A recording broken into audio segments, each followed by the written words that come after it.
नमस्कार।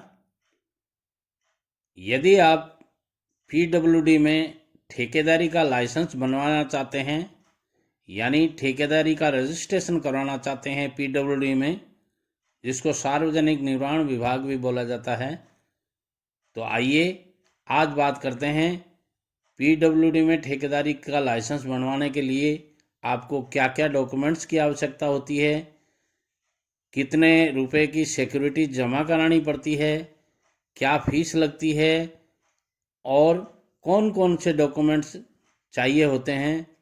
इसकी पूरी डिटेल में जानकारी देते हैं, किस तरह रजिस्ट्रेशन बन सकता है आपका। इसलिए इस वीडियो को शुरू से लेकर अंत तक ज़रूर सुनिएगा। देखिए, पीडब्ल्यूडी में ठेकेदारी 4 तरह की होती है। पहली, डी क्लास ठेकेदार से शुरू होता है रजिस्ट्रेशन, यानी कोई भी लाइसेंस आप बनवाएंगे तो शुरुआती लाइसेंस डी क्लास से शुरू होता है। उसके बाद में सी क्लास से शुरू होता है, दूसरा सी क्लास प्रमोट किया जाता है और उसके बाद में बी क्लास का लाइसेंस बनाया जाता है और फिर ए क्लास और डबल ए क्लास, यानी ये 5 क्लासेज हो गई। ये पांचों क्लासेज में आपको 1 बाई 1 स्टेप चलना पड़ेगा। अब बात करते हैं कि डी क्लास का यदि लाइसेंस आप बनाते हैं तो उसमें क्या क्या डॉक्यूमेंट्स चाहिए होते हैं। डी क्लास का लाइसेंस बनवाने के लिए जो शुरुआती लाइसेंस पीडब्ल्यूडी का बोला जा सकता है, यानी आप सिविल कंस्ट्रक्शन करते हैं या जैसे रोड के वर्क हैं, बिल्डिंग्स वर्क हैं या और पीडब्ल्यूडी में जो भी वर्क्स निकलते हैं जिनको सिविल वर्क्स बोला करते हैं, उनका लाइसेंस यदि आप बनवाते हैं तो उसमें आपको क्या क्या डॉक्यूमेंट्स चाहिए। इसमें पहला डॉक्यूमेंट्स होगा आपका पैन कार्ड, जो इनकम टैक्स से संबंधित होता है। ये आप किसी भी वकील से मिलके बनवा लीजिएगा। 15-10 दिन में ये आपका पैन कार्ड बन जाता है। वैसे ज़्यादातर लोगों के पास पैन कार्ड आजकल ऑलरेडी होते हैं।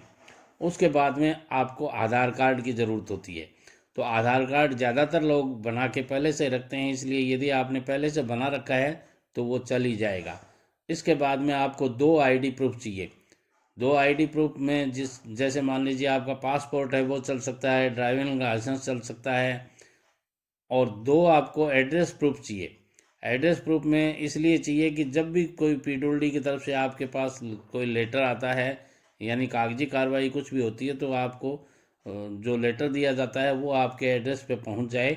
तो उसके लिए आप बिजली का, पानी का बिल में जो एड्रेस लिखा है वो दे सकते हैं, या और कोई भी आप ऐसा डॉक्यूमेंट जो आपका एड्रेस प्रमाणित करता हो वो दे सकते हैं। अब उसके बाद में आपको जीएसटी नंबर लेना होता है। आजकल सरकारी नियमों के अनुसार कोई भी आप बिजनेस करते हैं उसमें आपको जीएसटी नंबर लेना ज़रूरी होता है। इसमें अलग अलग कैटेगरीज हैं कि इतना तक का आप बिजनेस करते हैं तो जीएसटी नंबर की ज़रूरत नहीं होती है, मगर ठेकेदारी बिजनेस ऐसा है होता है, इसमें आपको रजिस्ट्रेशन करवाने से पहले जीएसटी नंबर लेना होता है। अब उसके बाद में होता है आपका बैंक अकाउंट। कोई भी बिजनेस आप करते हैं तो उसमें सेविंग बैंक अकाउंट नहीं चलता है। बिजनेस के लिए आपको करेंट अकाउंट खोलना पड़ता है बैंक में, तो आपको ये करेंट अकाउंट भी खोलना पड़ेगा। उसके बाद में आपको एक अपनी कंपनी का नाम निर्धारित करना पड़ेगा। जैसे आप मान लीजिए अपने स्वयं के नाम से रखते हैं या कोई कंपनी बनाते हैं, तो कंपनी बनाते हैं तो उसमें पार्टनरशिप डीड आपको बनानी पड़ेगी। आप प्रोप्राइटरशिप डीड के तहत काम करते हैं या पार्टनरशिप के साथ काम करते हैं, ये भी आपको दिखाना पड़ेगा। अब इसके बाद में आपको चाहिए होता है अनुभव प्रमाण पत्र।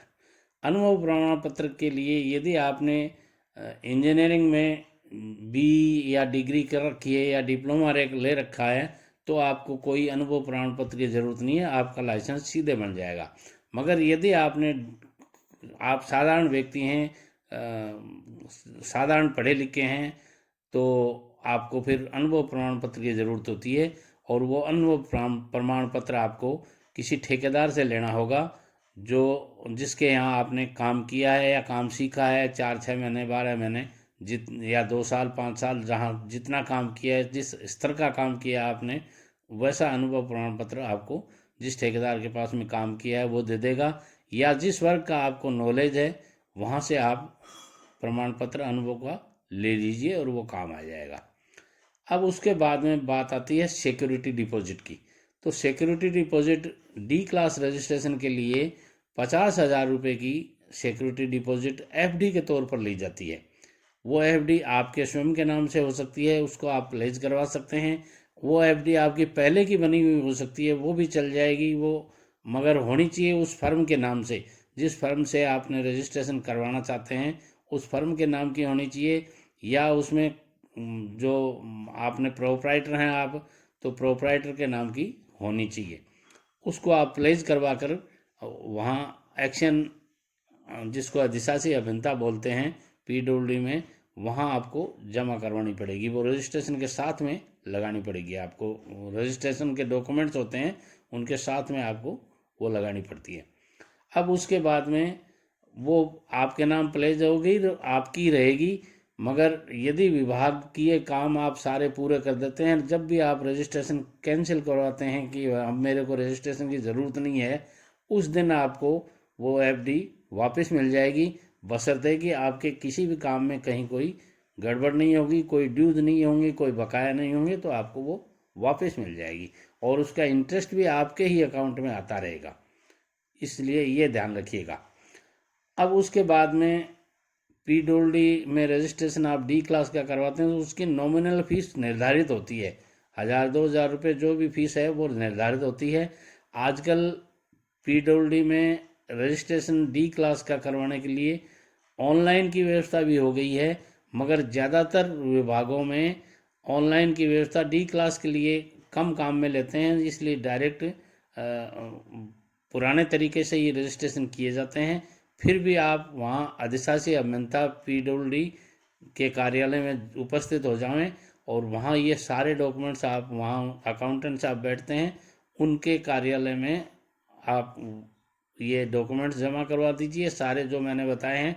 और उनको एक फॉर्म होता है, उस फॉर्म में आप लिख के दे दीजिए कि मेरे को एप्लीकेशन आप लिखिए कि मेरे को डी क्लास ठेकेदार का पीडब्ल्यूडी में लाइसेंस बनवाना है और इसके ये डॉक्यूमेंट्स मैंने साथ लगा रहा हूँ, बाकी कोई डॉक्यूमेंट्स आप चाहते हैं तो और बता दीजिए, मैं पुटअप कर दूंगा। ऐसे आप लिख करके वो फॉर्म भर के फिलअप करके दे दीजिएगा। इस प्रोसेस को कंप्लीट होने में 10 से 15 दिन लग सकते हैं, क्योंकि अधिशासी अभियंता साहब टूर पर भी रहते हैं। ऑफिस में जब भी बैठेंगे आपका काम हो जाएगा और 15-20 दिन में आपका रजिस्ट्रेशन डी क्लास का अस्थायी बन सकता है। थोड़े दिन के लिए बनाएंगे वो, पहले 6 महीने के लिए बनाएंगे, फिर 12 महीने के लिए बनाएंगे, फिर 2 साल के लिए बनाएंगे और फिर बाद में उसको अपग्रेड करते जाएंगे। यदि आप उस हिसाब से काम करते हैं, जैसा उन्होंने कंडीशंस दे रखी हैं उनको फॉलो करते हुए आप काम करते हैं, तो आपका रजिस्ट्रेशन डी क्लास से अगली साल या 2 साल बाद में जैसे जैसे आप काम करेंगे वो सी क्लास में हो जाएगा। सी से फिर आप जैसे जैसे अपग्रेड कराना चाहेंगे वैसे वैसे बी में हो सकता है और बी के बाद में ए में हो जाएगा और धीरे धीरे आप काम करते करते AA क्लास ठेकेदार तक बन सकते हैं। ये थी सारी प्रक्रिया जो मैंने आपको बताई कि पीडब्ल्यूडी में यदि आप ठेकेदारी लाइसेंस बनवाते हैं तो क्या क्या डॉक्यूमेंट्स चाहिए, कितनी सिक्योरिटी चाहिए। फिर भी आपकी कोई क्वारीज हों तो आप मुझे कमेंट बॉक्स में जा कर के ज़रूर बताइएगा कि आज के इस वीडियो में मैं कौन सी बात बताना भूल गया।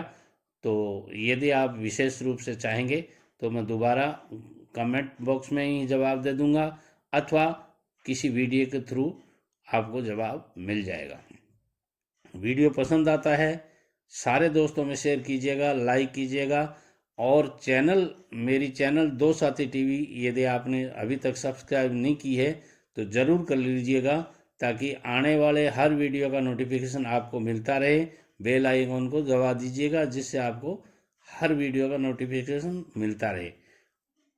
धन्यवाद।